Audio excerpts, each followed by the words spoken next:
Kamal sir, நீங்க சினிமாவுல ரஜினியாக முடியாது. அரசியல்ல கலைஞராக முடியும். எல்லாரும் ரசிச்ச ரஜினி அவர்களும், கமல் அவர்களும் தன்னைத்தானே கெடுத்துக்கிட்டாங்க. உலக நாயகன்னு சொல்ல மாட்டேன். இனிமேல் விண்வெளி நாயகன்னு சொல்லுவேன். ஏன்னா, சின்ன அந்த 1 படம் 2 படம் நடிச்ச அந்த ஹீரோ மாரி சார் நானு நானு நான் அப்படின்னு ஏன் சார் பண்றீங்க?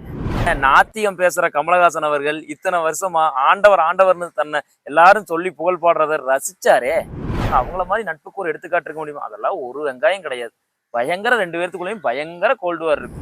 இப்படி ஒரு படம் பண்றதுக்கு நீ ஆண்டவனா அது இதுன்னு என்னென்னமோ கலாய்ச்சிட்டாங்க கமல. நீ ரொம்ப அயோக்கியன்லாம் சொல்ல தேவையில்ல. நீ கலைஞரோட பையன்னு சொன்னா போதுங்கிற அளவுக்கு கலாய்ச்சார். ரஜினி அவர்களுடைய பெர்ஃபார்மன்ஸை பார்த்த கமல் அவர்கள் இவன் நம்மள தூக்கி சாப்பிட்டுருவான் அப்படின்னு முடிவு பண்ணி இதனால வெக்ஸ் ஆன ஸ்ரீதேவி அதுக்கப்புறம் கமல்ஹாசன் அவர்களுடன் நடிக்காதையே நிறுத்திட்டாங்க. Welcome to paper roast. இந்த வீடியோல என்ன பார்க்க போறோம்னா, கமலஹாசன் அவர்கள் நேத்து ஒரு ட்வீட் போட்டிருக்காரு. என்னன்னா, என்னை உலக நாயகனோ இல்ல வேற ஏதாவது ஒரு அடைமொழியோ சொல்லி அழைக்க வேண்டாம். என்ன கமல்ஹாசன், கேஹெச் இந்த மாதிரி அழைச்சீங்கன்னா போதுமானது அப்படின்னு சொல்லி ஒரு ட்வீட் போட்டிருக்காரு. எல்லாரும் இது அஜித்துடைய பாணியாச்சே, இது எங்கேயோ கேட்டிருக்கிறேனே. ஓ ரைட் ரைட் ரைட் இதுதானா? தலை தான் இப்போ என்னை தலைன்னு அழைக்க வேண்டாம், ஏகேன்னு அழைங்க போதும், இல்லைன்னா அஜித்னு சொல்லுங்க போதும்னு சொல்லியிருந்தாரு.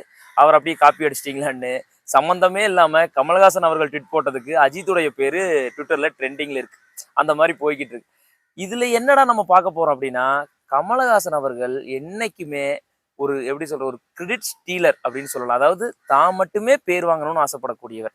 ஏதாவது ஒண்ணுல யாராவது கூட நடிச்சவங்களோ இல்ல வேற இன்னொரு இயக்குனரோ இல்ல அவருடைய படத்திலேயே அந்த இயக்குனரோ கூட பேர் வாங்கிறதுல அவருக்கு சுத்தமா விருப்பம் இருக்காது. அதுல பல தருணங்கள்ல அது நடந்திருக்கு. இந்த தடவை இந்த மாதிரி போட்டதுக்கு பின்னாடியும் ஒரு அரசியல் இருக்கு, ஒரு காரணம் இருக்கு. அவர் இந்த மாதிரி என்னென்ன சேட்டையெல்லாம் பண்ணியிருக்காரு, நேத்து அப்படி அவர் ட்வீட் போட்டதுக்கான காரணம் என்ன அப்படிங்கிறத டீட்டெயிலா சொல்ல போறேன். வீடியோ ஸ்கிப் பண்ணாம பாருங்க. நீங்க உங்களுக்கு தெரியாத இன்னொரு முகம் கமலஹாசன் சாரோடது உங்களுக்கு தெரியும். சரி, அப்படி என்ன அவர் பேர் வாங்கிட்டாரு? இல்ல அடுத்தவங்க பேர் வாங்க விடாம இவர் பேர் வாங்குவாரு. ஒரு கிரெடிட் ஸ்டீலர்ன்னு எப்படி சொல்றீங்க அப்படின்னு கேட்குறீங்களா? அதுக்கு ஒரு உதாரணம் இல்ல ஒரு உண்மையா நடந்த ஒரு சம்பவத்த சொல்றேன். ஸ்ரீதேவியும் கமலஹாசனுடைய பேர் வந்து ரொம்ப தமிழ் சினிமாவுல பயங்கரமா ஹிட்டான ஒரு பேர். அதுவும் இல்லாம எல்லாத்தினாலையும் லவ் பண்ணப்பட்ட ஒரு பேர்.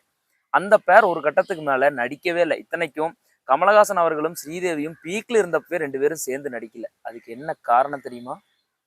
கமலஹாசனுடைய சேட்டை தான். ஒண்ணும் இல்ல, நீங்க 3ஆம் பிறை படம் பார்த்திருப்பீங்க. 3ஆம் பிறை படம் ஃபுல்லா ஸ்ரீதேவி தன்னுடைய சுயநலத்தை இழந்த ஒரு பெண்ணா, ஒரு குழந்தையாவே மாறி, அந்த கண்ணே கலைமானே சாங் மட்டுமாவது இப்ப சும்மா போட்டு பாருங்க. அது கமலுடைய பெர்ஃபார்மன்ஸை விட ஸ்ரீதேவி குழந்தையாவே மாறி நம்ம ஒரு குழந்தையா பார்க்குற மாதிரி ஒரு ஃபீல் பண்ண வச்சிருப்பாங்க. ஏன்னா, அந்த காலத்துல அந்த படம் வெளிவரும்போது ஸ்ரீதேவி வந்து எல்லாத்துடைய கனவு கன்னி. எல்லாரும் ஒரு லவ்வபுளா பார்க்கறதுக்கு பதிலா ஒரு குழந்தையாவே பார்க்குற அளவுக்கு அவங்க நடிப்பால பண்ணியிருப்பாங்க. ஆனா, கமலஹாசன் அவர்கள் கடைசியா ஒரே ஒரு சீன்ல தான் யாருன்னு ஞாபகப்படுத்துற மாதிரி நடிச்சு காமிச்சு, ரயில்வே ஸ்டேஷன்ல நடிச்சு காமிச்சு, நேஷனல் அவார்டை தட்டிக்கிட்டு போயிட்டாரு. ஸ்ரீதேவிக்கு எந்த அவார்டும் அந்த படத்துக்கு கிடைக்கல. அதனால வெக்ஸ் ஆன ஸ்ரீதேவி அதுக்கப்புறம் கமல்ஹாசன் அவர்களுடன் நடிக்காதையே நிறுத்திட்டாங்க. சரி, ஸ்ரீதேவிக்கு அவார்டு குடுத்தே ஆகணும்னு என்ன இருக்கு? கமலும் தான் நல்லா நடிச்சிருந்தாரு. அது கமலுக்கு குடுத்தாங்க. அதுக்கு ஸ்ரீதேவி அதுக்கப்புறம் கமல் கூட நடிக்காம போனது கமல் என்ன பண்ணுவாருன்னு நீங்க கேட்கலாம். ஒரு இடத்துல கூட கமல்ஹாசன் அவர்கள், நான் வாங்கின இந்த அவார்டுக்கு சரிக்கு சமமா ஸ்ரீதேவி நடிச்சிருந்தாங்க. அவங்களுக்கு தான் இது கிடைச்சிருக்கணும். இல்ல அவங்களுக்கும் இது கிடைச்சிருக்கணும். அவங்களும் டிசர்வ்டுன்னு எந்த இடத்துலயும் சொல்லியிருக்கவே மாட்டார். ஏன்னா, அவர் அவார்டு வாங்குனா போதுங்க. ஏன்னா, அப்ப நெறைய அரசியல் இருந்தது. அது வந்து பாலு மகேந்திரா சாருடைய படம். அதாவது அவர் வந்து அந்த அவார்டையே குடுக்க வைக்க முடியுங்கிற அளவுக்கு ஒரு இன்ஃப்ளூயன்ஸ் இருந்தது. அப்படி ஒருத்தர் வந்து கமலஹாசனுக்கு சப்போர்ட் பண்ணி தான் அந்த அவார்டு குடுக்கப்பட்டதுன்னு கூட அப்போ ஒரு பெரிய கான்ட்ரோவர்சி போச்சு. சரி, இதெல்லாம் போயிட்டு போகுது. அட்லீஸ்ட் ஒரே ஒரு கிரெடிட் இவர் வாயால ஸ்ரீதேவி அவர்களுக்கும் கிடைச்சிருக்கலாம் அப்படின்னு கமல் சொல்லியிருந்தாருன்னா, இந்த இப்ப நம்ம இது இப்படி அவரை பத்தி ஒரு குற்றம் சாட்டவே வேண்டியது இல்லைங்க. சரி, இது ஒரே ஒரு சம்பவம் மட்டும் தானா அப்படின்னா, அது மட்டும் இல்லைங்க. கமல் அவர்களும், ரஜினி அவர்களும் ஸ்டார்ட்டிங் ஸ்டேஜ்ல 2 பேரும் ஒண்ணாவே தான் நடிச்சுக்கிட்டு இருந்தாங்க. அந்த டைம்ல ரஜினி அவர்களுடைய பெர்ஃபார்மன்ஸை பார்த்த கமல் அவர்கள், இவன் நம்மள தூக்கி சாப்பிட்டுருவான் அப்படின்னு முடிவு பண்ணி, ஏன்னா 16 வயதிலேயே பயங்கரமா நடிச்சிருப்பாரு இவரு கமல்ஹாசன். ஆனா அத தூக்கி சாப்பிட்டுருப்பாரு பரட்டைங்கர் ரோல்ல ரஜினி. ஸோ ரஜினிய கூப்பிட்டு, நம்ம தொடர்ந்து படம் பண்ணுவோம் ஒண்ணா, இருந்தாலும் நீங்களும் தனியா பண்ணுங்க. தனியா பண்ணா தான் நீங்க ஜெயிக்க முடியும் அப்படின்னு இருக்காரு. இது எதுக்காக சொன்னதுன்னா, ரஜினி கண்டிப்பா தனியா போய் பண்ணுனா பெருசா சக்சஸ் ஆக மாட்டாரு அப்படிங்கிறதுக்காக சொன்னது. ஆனா ரஜினி இவரை தூக்கி சாப்பிட்டு போயிட்டாரு. தூக்கி சாப்பிட்டு போனோம். நீங்க கேட்கலாம், இப்ப 2 பேரும் நண்பர்களா தான் இருக்காங்க. அவங்கள மாதிரி நட்புக்கு ஒரு எடுத்துக்காட்டு இருக்க முடியுமா? அதெல்லாம் ஒரு வெங்காயம் கிடையாது. பயங்கர 2 பேத்துக்குள்ளேயும் பயங்கர கோல்டு வார் இருக்கு. அத உங்களுக்கு ஒரு எக்ஸாம்பிள் சொல்றேன் பாருங்க. கமல் மேல உள்ள கடுப்பு ஒரு ஸ்டேஜ்ல ரஜினியே சொல்லியிருப்பாரு. அதாவது என்ன சொல்லியிருப்பாருன்னா, அந்த ஸ்டேஜ்ல மோகன்லால், மம்முட்டி, இப்படி வெங்கடேஷ் இது மாதிரி எல்லா இண்டஸ்ட்ரி ஸ்டாரும் இருப்பாங்க. அந்த ஸ்டேஜ்ல ரஜினி என்ன சொல்லியிருப்பாருன்னா, கலைத்தாய் வந்து என்னைய, மம்முட்டிய, மோகன்லால, வெங்கடேஷ் எங்களையெல்லாம் கைய புடிச்சு தான் கூட்டிட்டு போச்சு. ஆனா கமல் அவர்கள தூக்கி நெஞ்சிலேயே வச்சுக்கிச்சு. கமல் சார் நீங்க அங்கேயே இருங்க அப்படின்னு ரஜினி அவர்கள் சூசகமா கமல குத்திருப்பார். இது மட்டும்தானா? இந்த விமர்சனம் மட்டும்தான் கமல் மேலயா அப்படின்னா நிச்சயமா இல்ல. இன்னும் நிறைய விமர்சனங்கள் இருக்கு. உதாரணத்துக்கு சொன்னா, அவர் அரசியலுக்கு வந்ததையே மிக கடுமையா விமர்சிச்சிருக்கணும். எல்லாரும் ரஜினிய விமர்சனம் பண்ண அளவுக்கு கமல பண்ணல.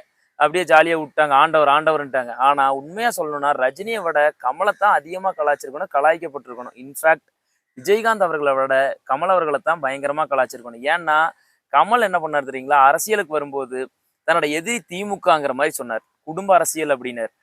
என்ன நீ ரொம்ப அயோக்கியன்லாம் சொல்ல தேவையில்ல. நீ கலைஞரோட பையன சொன்னா போதுங்கிற அளவுக்கு கலாய்ச்சார். சரி இதெல்லாம் அரசியல்ல சாதாரண ஒரு கட்சிய பத்தி திட்டுறது, அப்புறம் மறுபடியும் அவங்க கூடயே கூட்டணி வச்சுக்கிறது. ஏன் இப்ப இவ்வளவு எதிரியா பார்த்தா இது 2ம் தான் திமுகவும், பிஜேபியும் தான் எதிரியா இருக்கிற மாரி இருக்கிற கட்சியே 2 கூட்டணி வைக்கலையா இருந்திருக்கே அப்படின்னு நீங்க சொல்லலாம். ஆனா கமல் அவர்கள் அப்படி கிடையாது. அவரு அரசியலுக்கு வந்ததுக்கான முழுக்க முழுக்க நோக்கம் என்னன்னா, தன்னோட படங்கள் தொடர்ந்து பண்ணணும். தொடர்ந்து படம் பண்றதுக்கு இன்வெஸ்ட்மென்ட் வேணும். அந்த இன்வெஸ்ட்மென்ட்டுக்காக மட்டுமே அரசியலுக்கு வந்தாரு. சரி எப்படி அரசியலுக்கு வந்தா அ இதுக்கு சினிமாவுக்கு இன்வெஸ்ட்மென்ட் வரும்னு கேட்கிறீங்களா? அதான் இப்போ இழுத்துட்டாரே. உதயநிதி அவர்கள் இழுத்துட்டாரு. ரெட் ஜெயண்ட்ல தானே எல்லா படம் கோஆர்டினேட் பண்ணி தான் பண்ணிக்கிட்டு இருக்காங்க. இப்ப கடைசியா அமரன் ரிலீஸ் ஆயிருக்கு. அமரன் கூட யாரு கூட?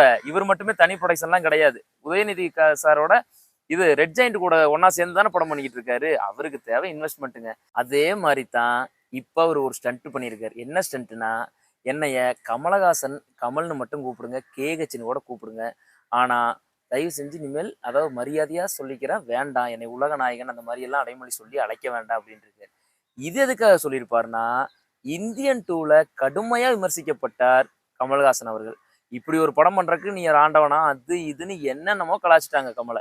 ஸோ அதனால நொந்திருப்பார். கண்டிப்பா நொந்திருப்பார். ஏன்னா, இப்படி இப்படி சொல்றவரு அவ்வளவு பெரிய விக்ரம் அவ்வளவு பெரிய ஹிட் ஆனோனே சொல்லியிருக்கலாமே. ரொம்ப நன்றி. நீங்க இவ்வளவு பெரிய வெற்றி எனக்கு குடுத்துருக்கீங்க. இனிமேல் என்னைய ஆண்டவர்ன்னு சாரி உலக நாயகன் ஆண்டவர்னா அழைக்க வேண்டாம் அப்படின்னு சொல்லியிருக்கலாமே.